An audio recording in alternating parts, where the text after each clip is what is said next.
I want to welcome everybody who's tuned in. I see that we've got folks popping in right now.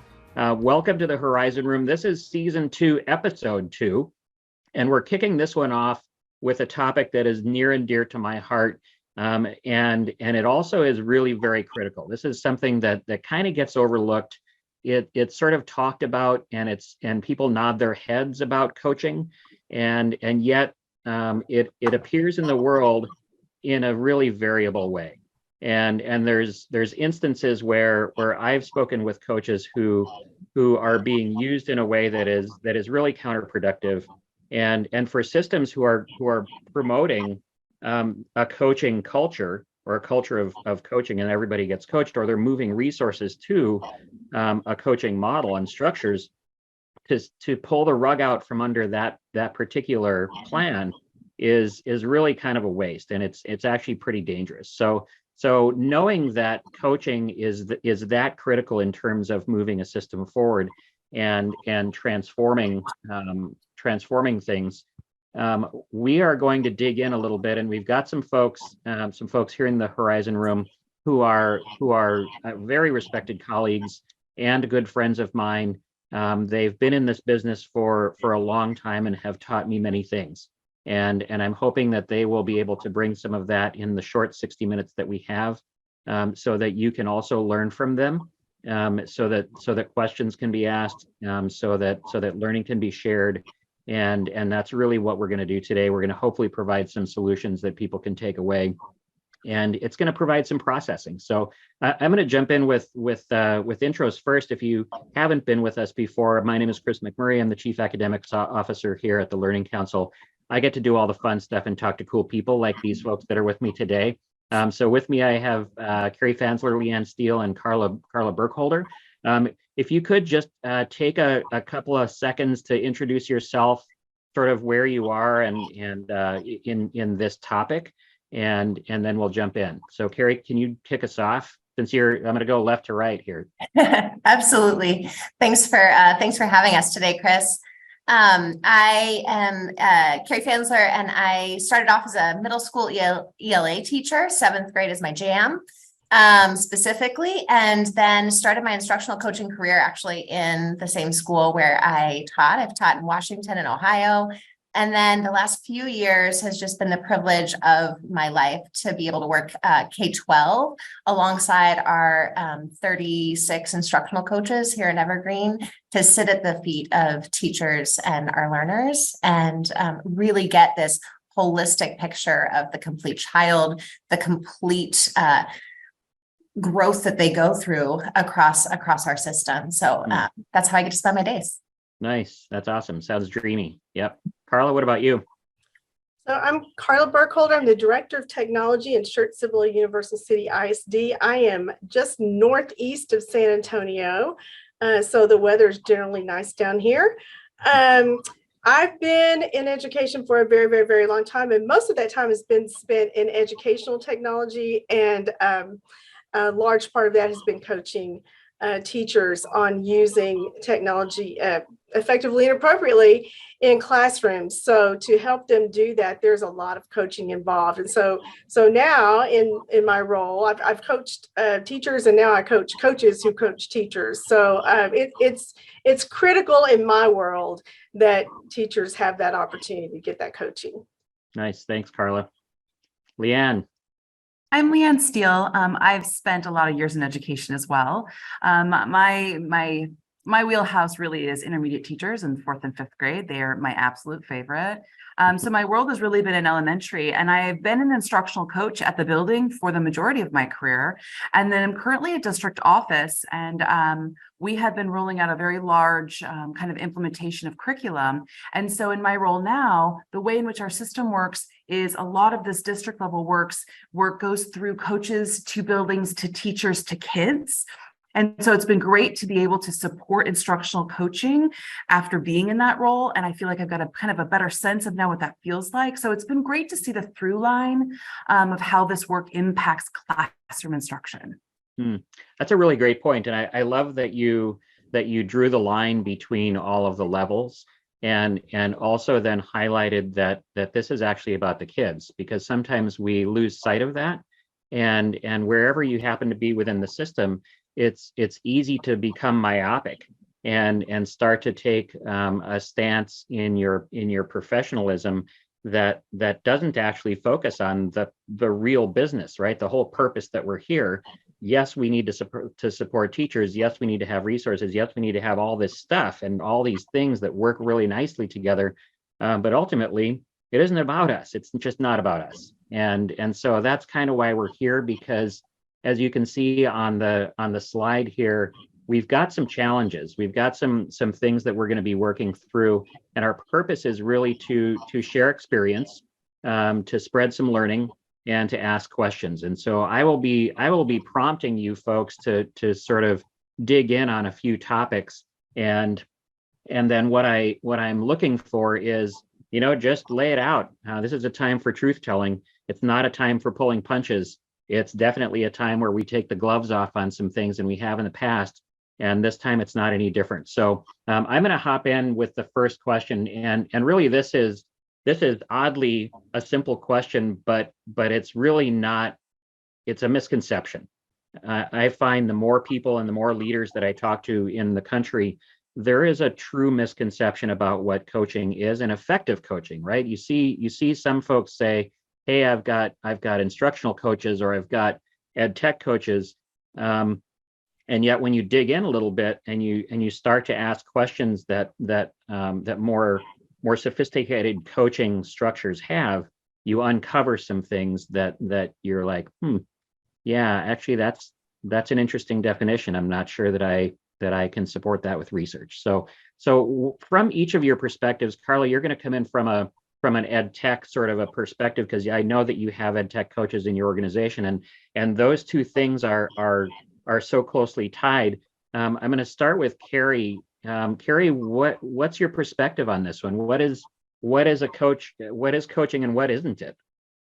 It's a great question. I think that's the conundrum that we find ourselves in, right? Because we call a lot of things instructional coaching, and then that builds the perception, and then the perception of whatever the role is becomes the reality for many teachers and coaches, right? Coaching, we talk in our coaching community, right, about like being very clear from the work of, Elena Aguilar and Diane Sweeney and Jim Knight and all of these coaching gurus, right? The work of cognitive coaching will really be clear about what is consultation, what is coaching, what is collaboration stance, right? And it's up to the coaching partnership, right? And the work that we do alongside with teachers in service of kids to be able to be clear as to what the who, as we call them, our coachee, needs at that moment, right?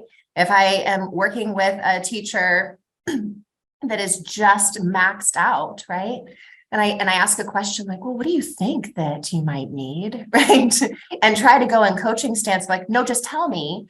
That's inviting consultation. Okay, here's a few ideas. And then we can get out of the consultation stance back into the coaching stance. But I think one of the big misconceptions is that we're a little, we're not clear about that broad scale when we say instructional coaching. So then we just become one of those things all the time, right? Where that can be really dangerous for the perception of the teacher. Because if I'm a really efficacious teacher, right?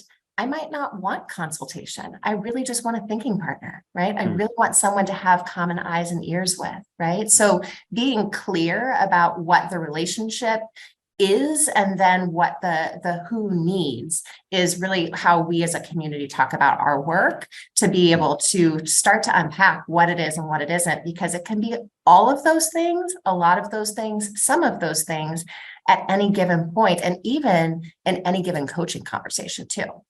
That's a great point. And there's one of those isn'ts that we haven't enumerated yet. But one of the bigger isn't is administrative or evaluative. Those are two big no-nos and lines that I see getting crossed all the time. But I'm not going to go down that rabbit hole because that's a long conversation, I think. But maybe we'll get to it later, right? Maybe we'll get to it a little bit further down the road. Leanne, what's your perception? Where do you see some of that question landing with you? I think that the role is complex. And I think that many times when we think about it at a system level, the coach really needs to provide that kind of through line, like I had mentioned before, with the professional development. I think a lot of coaches need to think about that whole group support and how do you support all teachers in your building with some of those vision and mission of the system, but then it needs to be also then taken down and supported in PLCs and small groups, and then needs to be taken down in what Carrie was discussing, which is how do we coach and collaborate and consult in a way that feels really organic to the personalization of the way in which we coach individuals. And I think that layered effect is a really important vantage point that instructional coaches offer, that in the times that I've seen the most success, that's a relational, there's a nice relationship between the coach and the principal. And what I mean by nice relationship is there is kind of an honest and open relationship between what we want to see in classroom practice and how we backward design that for the building. But I also know that it means some confidentiality, and that coaches are not the watchers of teachers. They are not the reporters of teachers, and they are a side-by-side teacher-to-teacher support system. So kind of the what it is and isn't is kind of how I would quickly describe that in my experience. Nice, thanks. I appreciate that you brought that back to system movement, because that's kind of our focus today on a broad scale, is really that. Carla, what do you think in terms of the coaching experience that you've had? Because you've done a lot of those things and then ended up in the administrative role, actually directing those folks and creating a plan that uses those folks. What's your experience? So the experience I've had with coaching in my area is that, first of all, I have to help my coaches believe they're coaches, right? And not trainers, because coaching is not training. And so we can get zeroed in on that real fast.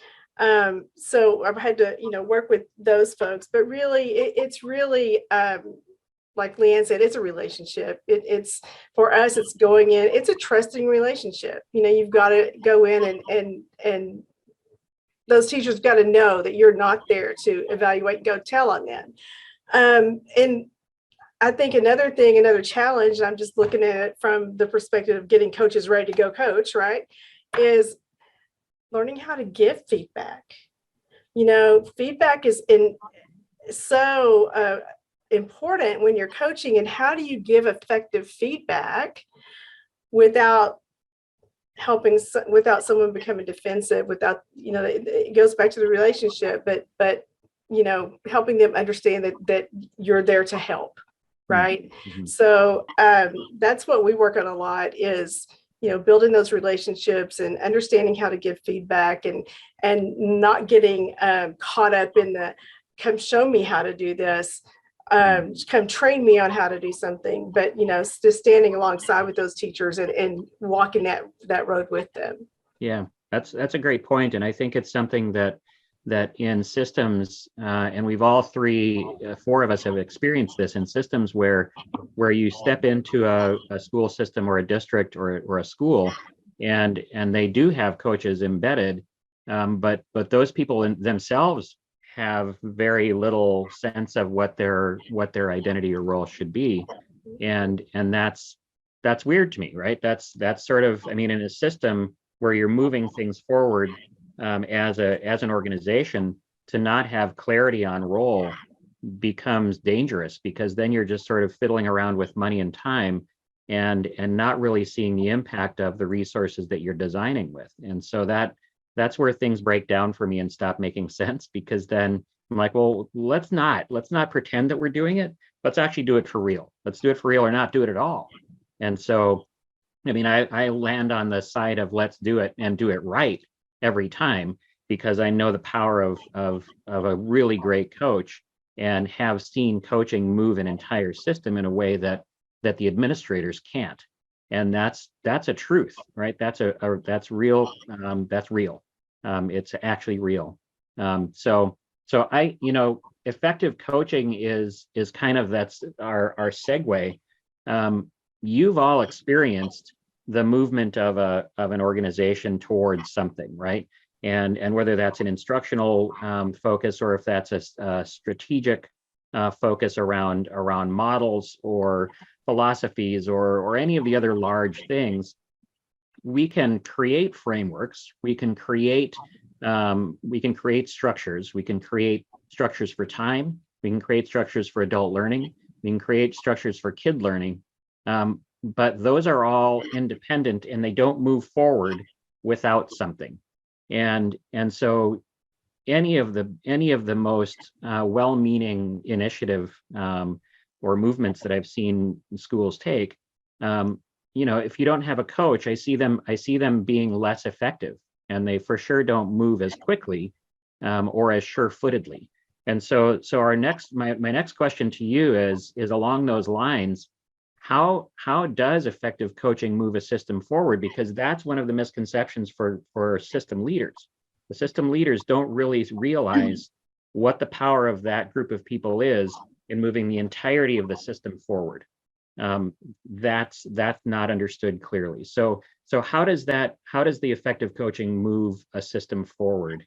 And I'm going to throw that back at you, and I'm going to mix up the order. Carla, I'm going to go with you first. Oh gosh, I knew you were Oh no, you thought you had think time. Darn it. No think time. So I with anything new, if you want it to be successful, then you're gonna have to provide some support, right? And if you don't provide coaching for whatever it is, whether it's technology, where there's new curriculum, where there's new strategies that we know are going to help improve student achievement by leaps and bounds, change is hard. And you got to have some folks there to, hold those teachers' hands and help them walk through that. If you don't do that, it's just not going to be.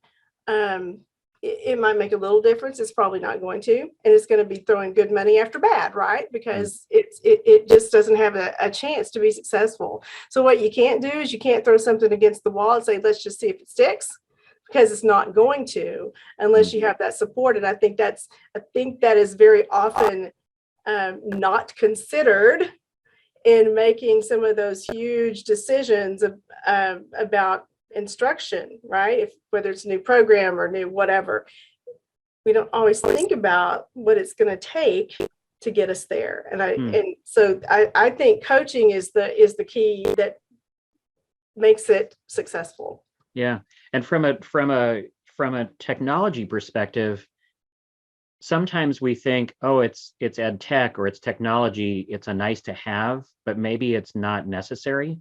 And so it seems to me, and I'm going to throw this back at you, our ed tech coaches, and Carrie and Leanne, I know that you've worked with a couple of really good ones.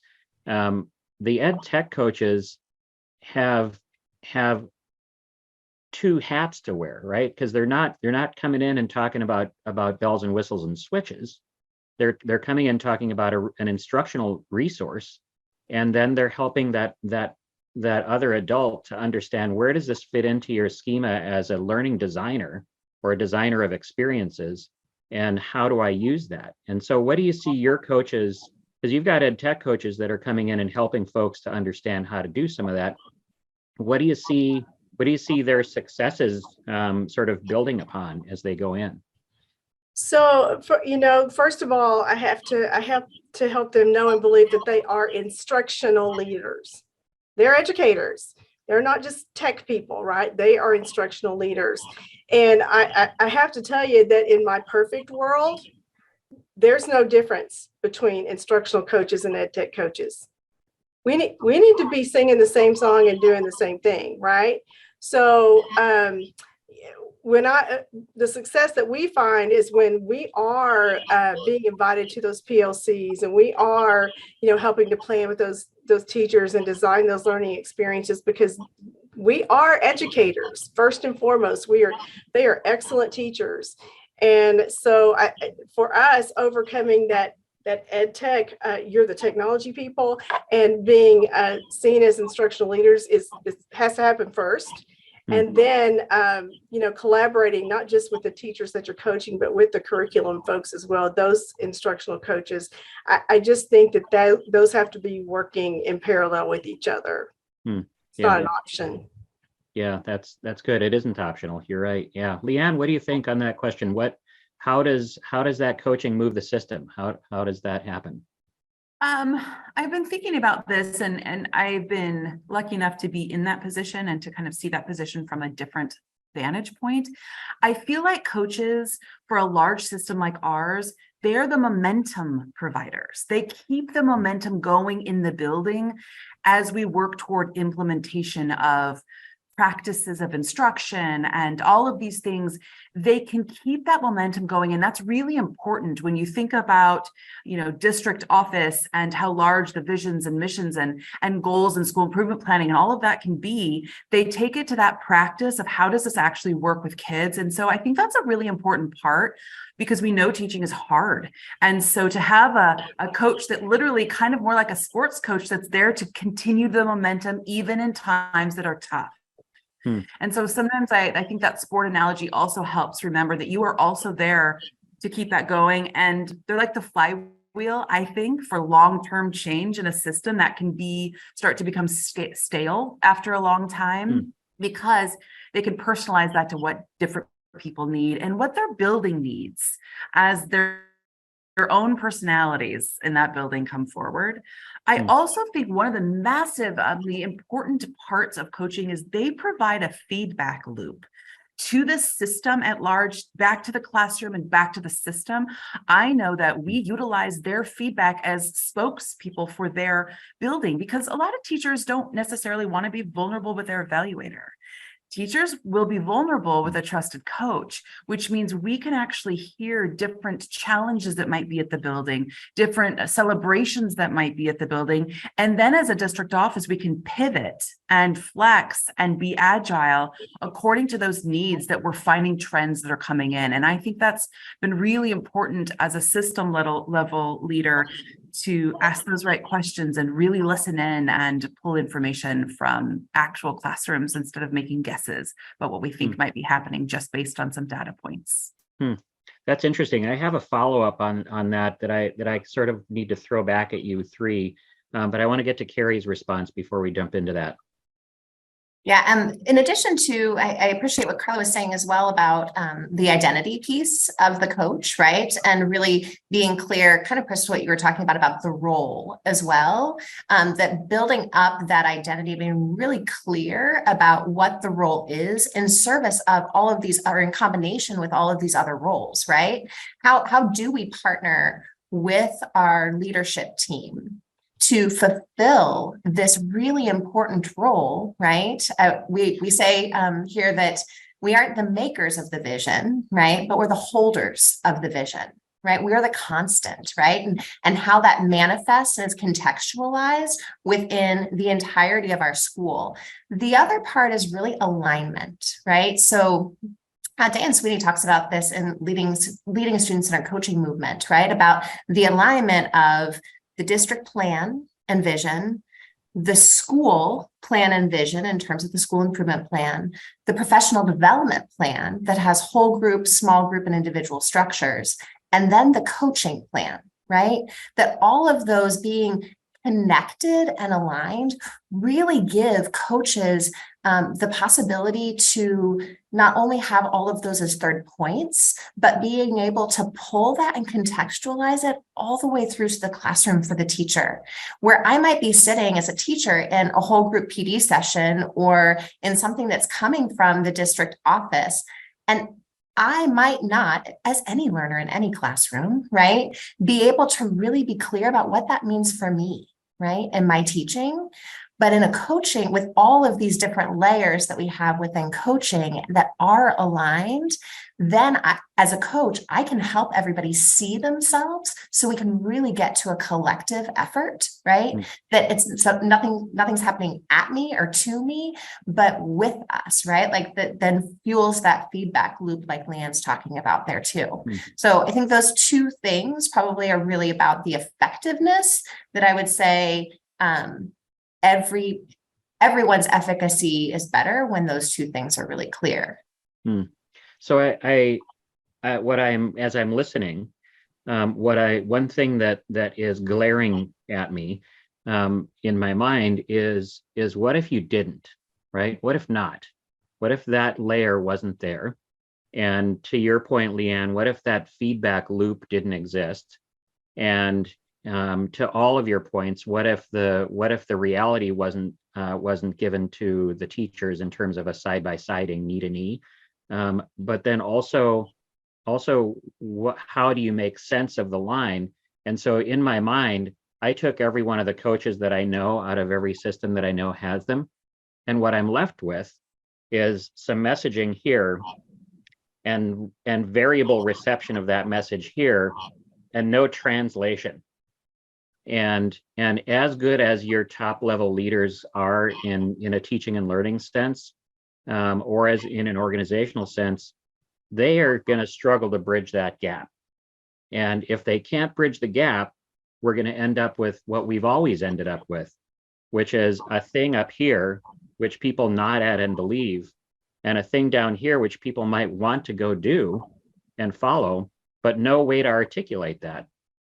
And so what that means, though, is that not only do you have to have somebody to fill the gap, and that somebody is a coach, on the tech side or on the instruction side, they're smurged, right? But it requires some vulnerability in leadership.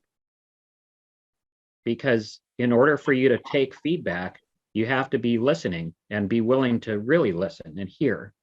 And so how do you do that? What advice would you give to somebody who has to have that vulnerability at the top? And Carla, I can go to you first because you're at that level, and you've got you're at that executive leadership level, and you're crafting plans. How do you work within the system to say, okay, yeah, those guys, we do actually have to listen to them, and they do have the information that we need in order to move this thing forward.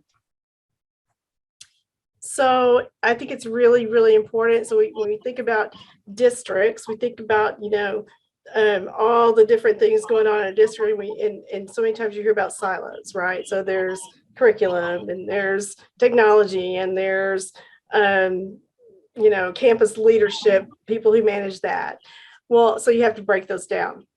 And you've got to build those relationships and meet with those people. So that's what we do. We meet regularly with our curriculum department, because like you said, Chris, if you don't, then you've got a lot of pretty words up here that we're going to have a bunch of independent contractors down here, right? In classrooms doing, yep, they said this, don't do anything about it. I'm going to do what I know and believe works, right?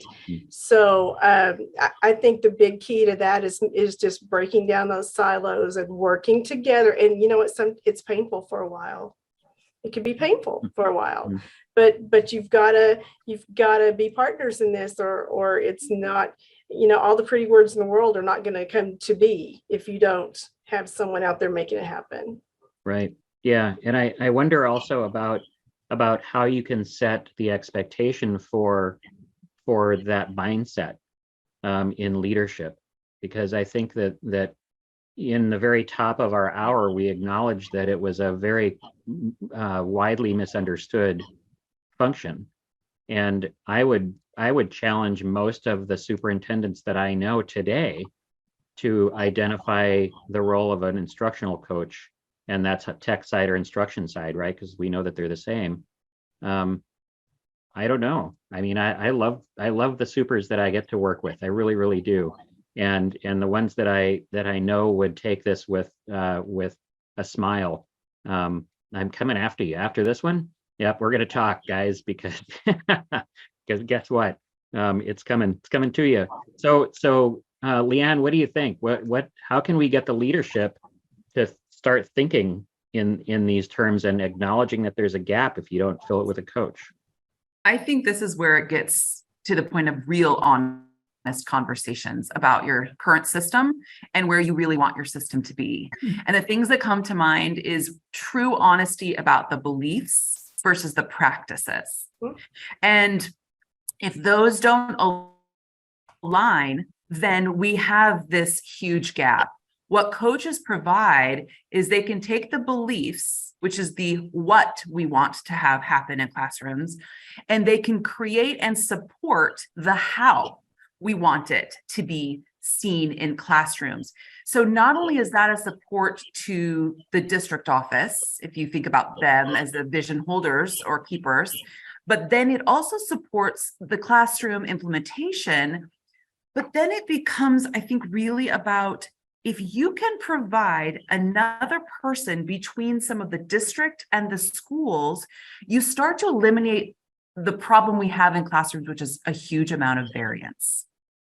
And that's really important. Can we guarantee all of our students will be receiving, similar types of high-level instruction? And the coach can help ensure that in a way that can't happen without them.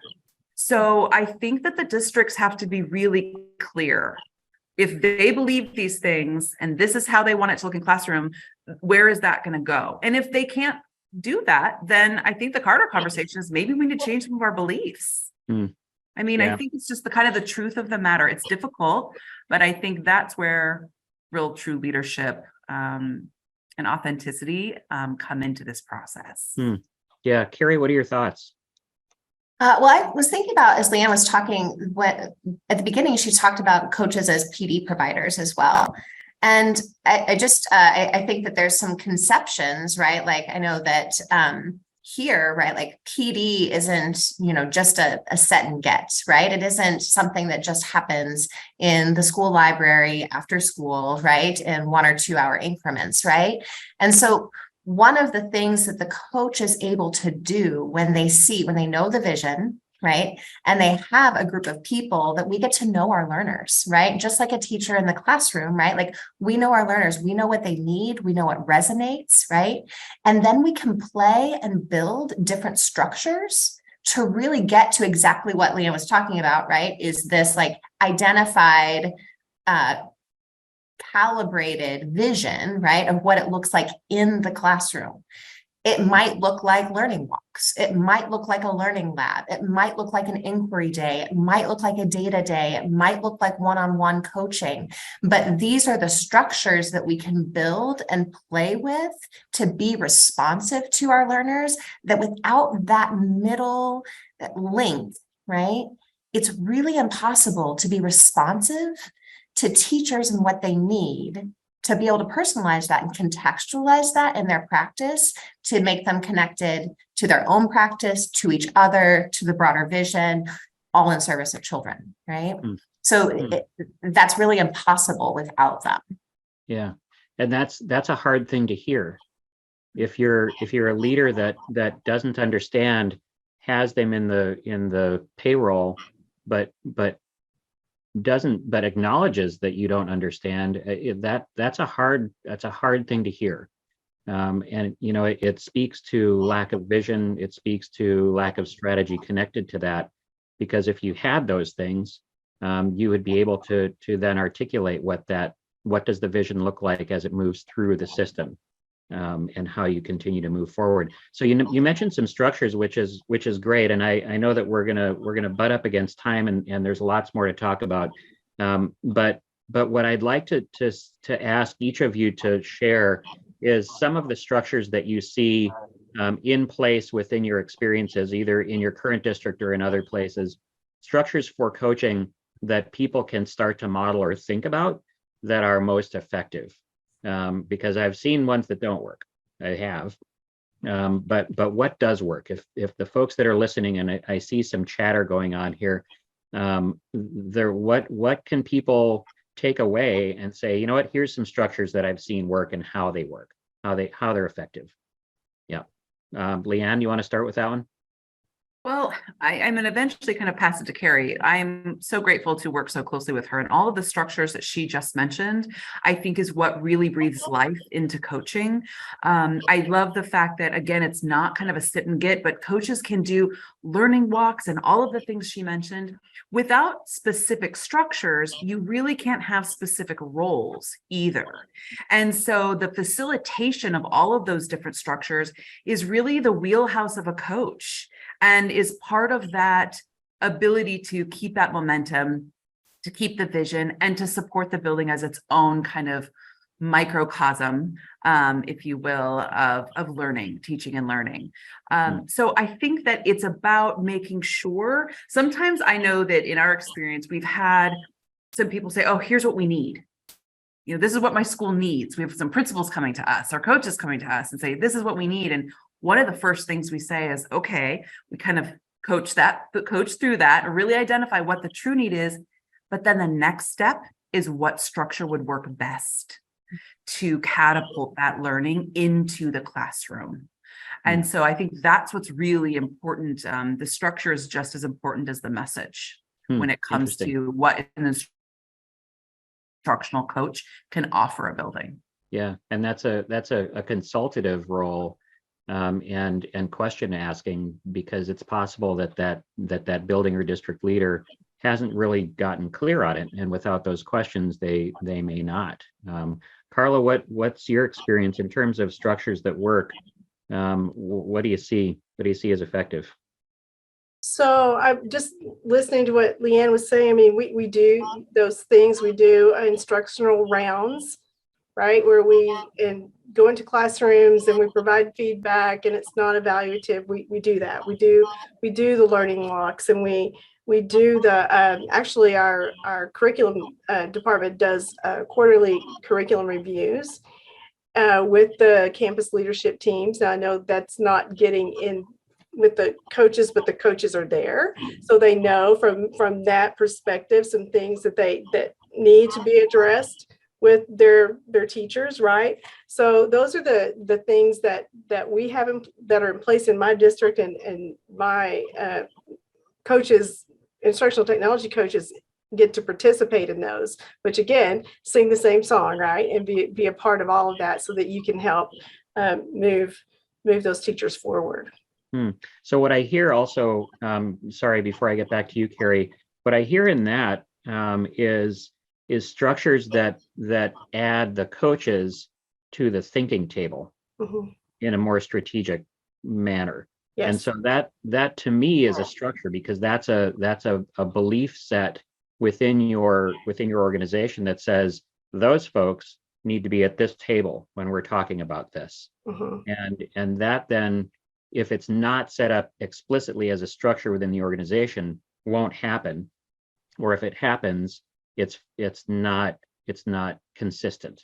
And then you lose some efficacy in that.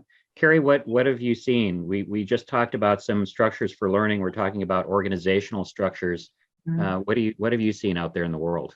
Well, I think there's two things, right? Like, one is the structures that we utilize as coaches for coaching, and then also the structures that are built, right, to support that alignment work that I was mentioning too, right? So as we think about the structures of, time set aside even every week for the leadership team to get together, right? Time on the calendar that's protected, time in classrooms together, and even welcoming teachers into a learning walk or instructional round structure, right? That togetherness, right, is really important to continue to fuel and provide not only fodder for reflection and forward movement and monitoring, but also then the time and space to be able to ensure that actually happens, and then we can close that feedback loop in terms of our own work, right, and feed forward into the next thing.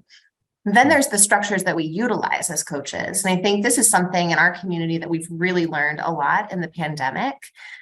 We also had I think nationally, right, like a sub shortage as well. And so we were really reliant on only, as we think about whole group, small group, and individual, either whole group PD or individual coaching.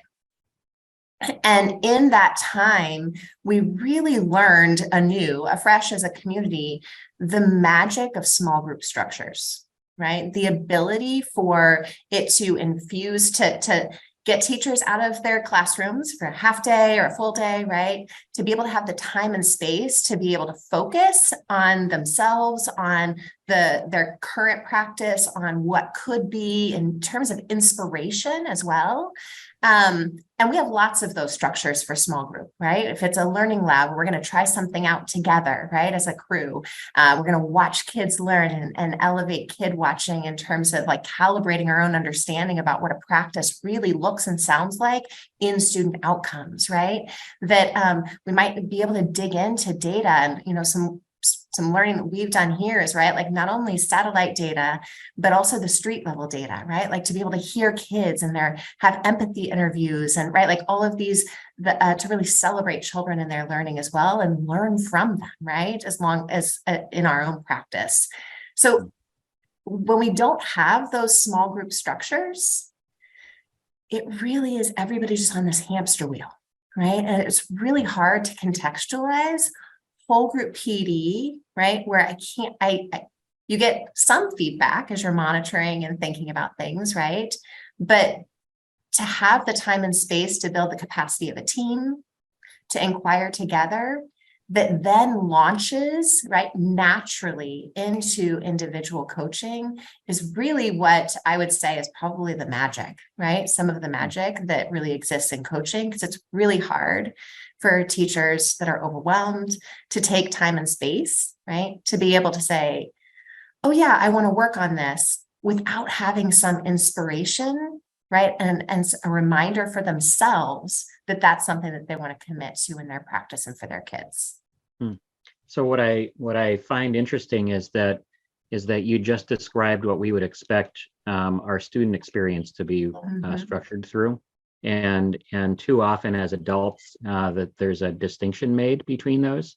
And in the systems that are successful, you see that doesn't happen, right?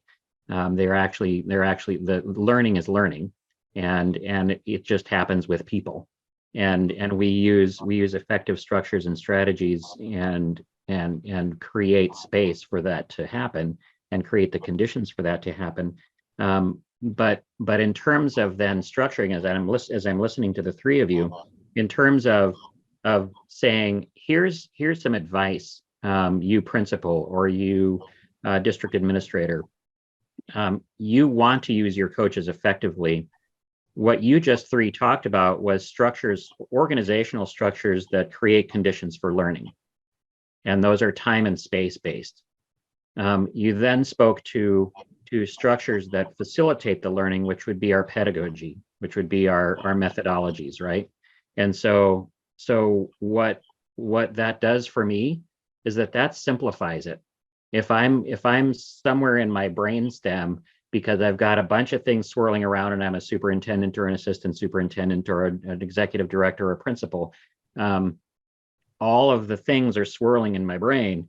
But if you can break it down into simple things, then maybe it's doable and maybe it's a little more easily understood. And so, you know, I have to go into that place where somehow we've become, as a system, as a business, we've become disconnected from the act of designing learning experiences and the act of learning the learner, the act of creating conditions to learn. And if those aren't the top three of our business, then I'm pretty sure I misunderstood the whole thing. From the time that I jumped into the classroom, there was a grand misconception of mine. And so what I want to jump into is, you know, if you hop into a system that's already existing, right? It already has whole group. It already has the structures that aren't being used effectively or are maybe the wrong structures. How do you change that? How do you go from, hey, we're going from a traditional sit and get to a progressive model of learning? And how do you change the system? How do you get there? Carrie, you can go first. Small question, Chris. Yeah, sorry. Keep it real. Well, I know here, really, we have been incredibly lucky to have a large coaching community that has, you know, we've had a coaching model here for the last 20 plus years, right? So it's both longstanding as well as, you know, 36 instructional coaches. We have one in every building. So we are really, really lucky to have that kind of history. Along with that kind of history comes a lot of institutional knowledge, right? And training. Oh, at this point, we were cognitive coaches, and at this point, we were student-centered coaches, right? But to be able to really put our arms around and be able to talk to each other about developing our practice as a community, we really had to come together with some common language and actually co-constructed a framework. And it's really simple for us. It's about our who's, our what's, and our how's, right? And that's how we talk about our work. So to me, I think the biggest thing is to, anytime that you're thinking about change, right, and change management, I'm a big Donahue fan in terms of collective efficacy, having that co-construction, right, especially with the implementers, right, in this case, instructional coaches, right, was really paramount for our community, so that then we have clarity and agency and ownership about our role in this like little cog in this larger system, right? Like that can, like the flywheel Leanne said, right? Like really continue to iterate and make meaning, right? Like for the role that we serve, because we all constructed that together as well. So I think that would be the first thing, is like, what do the implementers see as their current work? And is that varied? Is that, do they have a common definition, and what could it look like, right? In terms of possibility thinking, rather than necessarily even what has it looked like, right? And, from all of the books and all of the researchers, right, down to what this actually looks like in our classrooms, right? Yeah. And I'm going to put you on the hot seat there and volunteer you to the folks that are logged in and listening, and will be listening to the recording. That coaching framework, I've seen bits and pieces of that, but it's magic. Anybody who really wants to take this seriously, get a hold of these folks, because they've figured some things out, and those things are effective. So advice then for folks, Carla, advice for folks who may need to get this off the ground, who have an old system and maybe it's broken, who realize the need but really want to get started on applying a coaching community. What would you tell folks? So pick a place to start, right? What are you going to start with, and how are you going to, what's the first step you're going to take? And then I think the most important thing we can do is, as leaders, whether it's at the district level or the school level, is be bold. Be bold enough to stand beside what you know and what you believe needs to happen. Because again, change is hard. And people don't like that. But again, it's what you said, Chris, it's not about us. It's not about the adults. And too many times we give in to it being about the adults. It's really not. What you choose what you know is best for kids. Start somewhere, take the first step, and be bold and stick with it. And love your staff through it. Just love them through it. And you've done a lot of that with on the ed tech side, because that was, those are structures and systems that you believed in, and you had to stand up for and say, no, we're actually going to do this, and this is how we're going to do it. And so did you run into any barriers and toe stubbings along that path? Every single day, Chris. Every single day. But I'll tell you, in my experience in the place where we've been most successful, we had what I just said. We had bold leaders who said, you know what? This is how we're going to do school. And sometimes you have to have some hard conversations, right? If this is a change you can't make, we're gonna help you find a place where you can do this job the way is best for you, right? But this is how we're gonna do school. So I really think you've got to be committed. You've got to be bold. Yeah, I like it. Bold is good.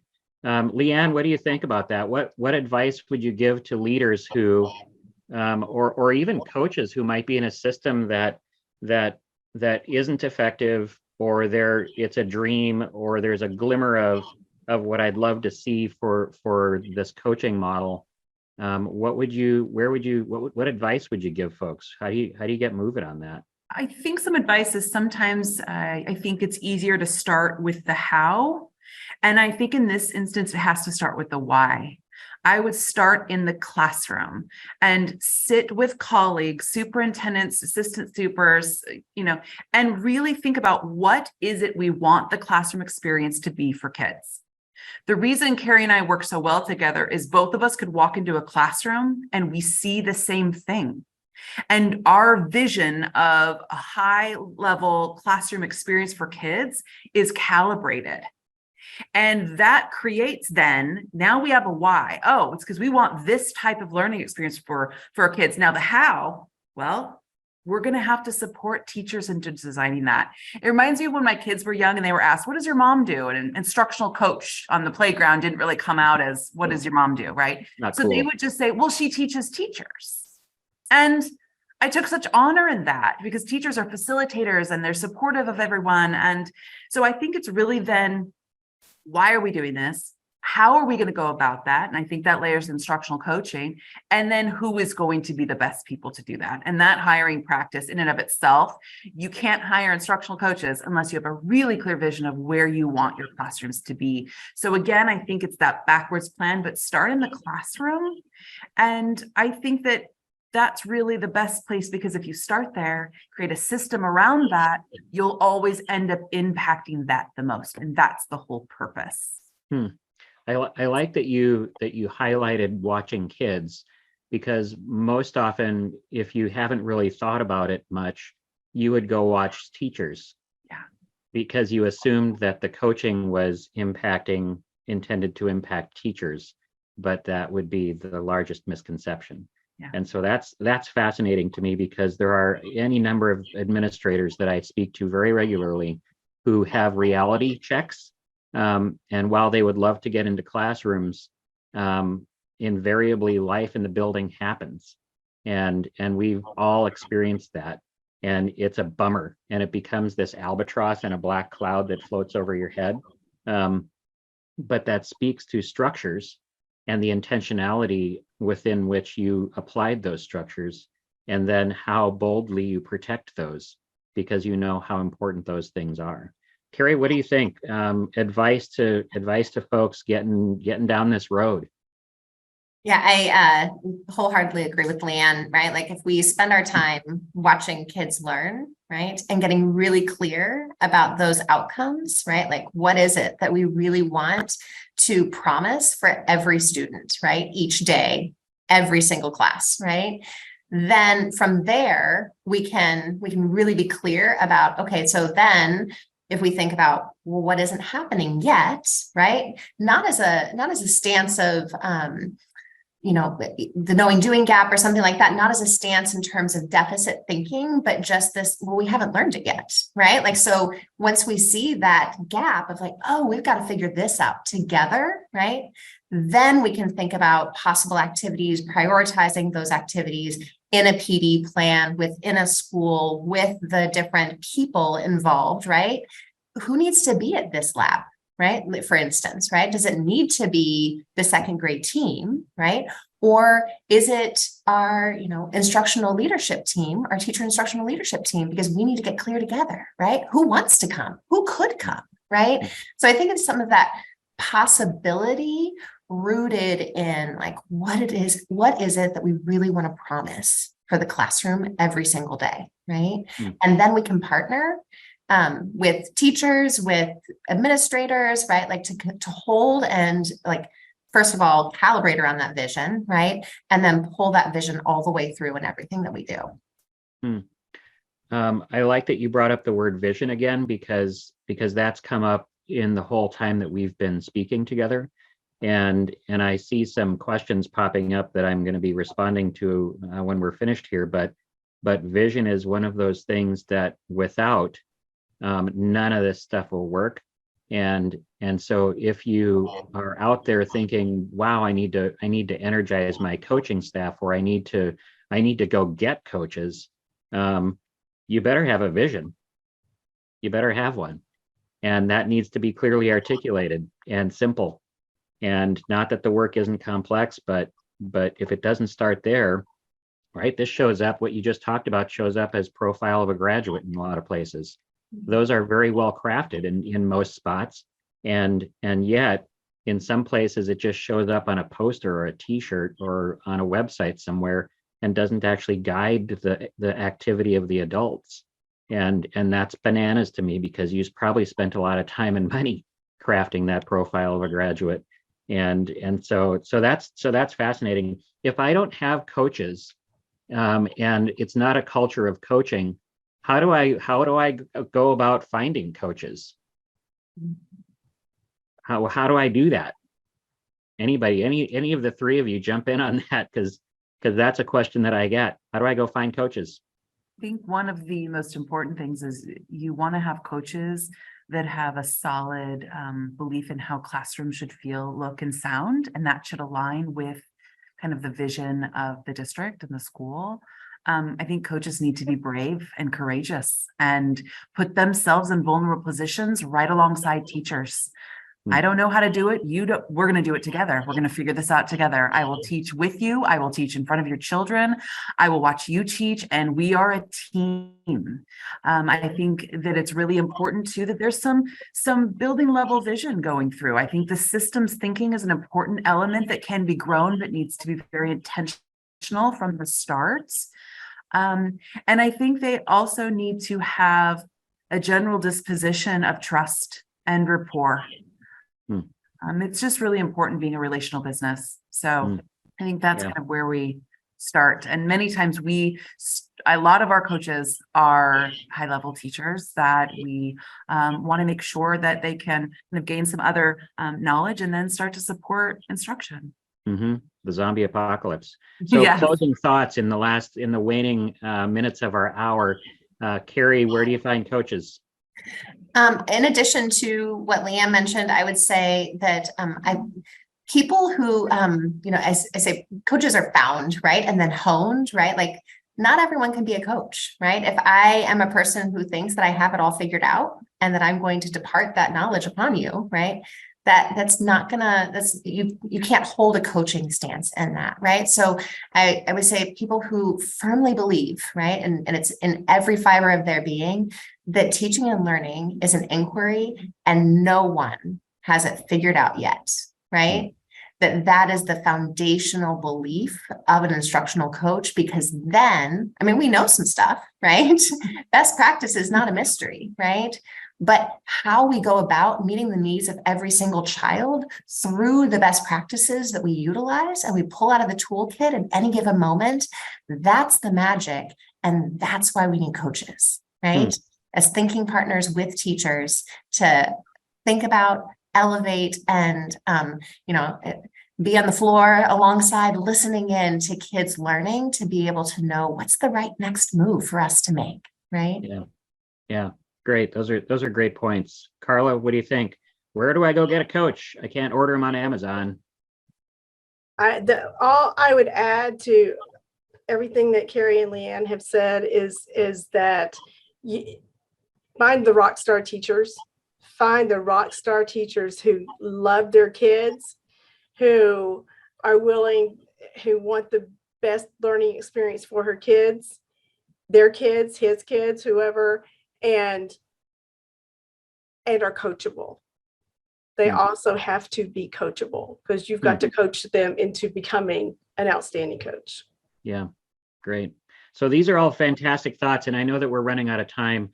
I want to thank the three of you for engaging in this conversation, which could go on for a long time. And this is one of those things that I'm super passionate about, and I know that others are as well. The reason that this came into being is because I did get feedback from a lot of folks that were struggling with this very same topic. Some closing thoughts. Find a thought partner. That came up big today. Don't think you can do this alone. Find people to work with look for models. These three individuals, if you don't grab their contact info, find me, because I'll point you to them and do this, because it's important that you be able to do that. And so in the interest of sort of wrapping back to our initial concept, the idea is that you actually won't be able to move your system forward if you don't have coaches. It's just not going to happen effectively. It won't. And it's because of the gap that we identified. And if you can't close that gap somehow, ideally with a coach, then forward movement and evolution and transformation becomes really, really hard. It just becomes hard. And then people get overwhelmed and the system gets overloaded, and you start down the tactical road and you haven't even addressed the strategy. And that's where things break down. So anybody listening, for sure, strengthen your coaching set. I'm going to wrap up with a plug for the next episode. We are rolling back on May 10th. What's the real solution to our teacher shortage? This one's hot. This is a hot topic, and we are going to have a senator from Utah on this one. We've got a couple of administrators from various other places in the country that have some solutions. They actually have some pretty innovative things going on, and they're going to be digging into this topic. It's definitely a pain point for a lot of folks. So tune in on May 10th, 3 o'clock Eastern time. Again, we're going to be back here in the Horizon Room, having some truth talk, being vulnerable, and doing the thing. So anyway, I want to thank the three of you again. Thanks to everybody who tuned in. I see that there's emails waiting for me from some folks that have been listening in. So I'm signing off in the Horizon Room. Have a great day for learning.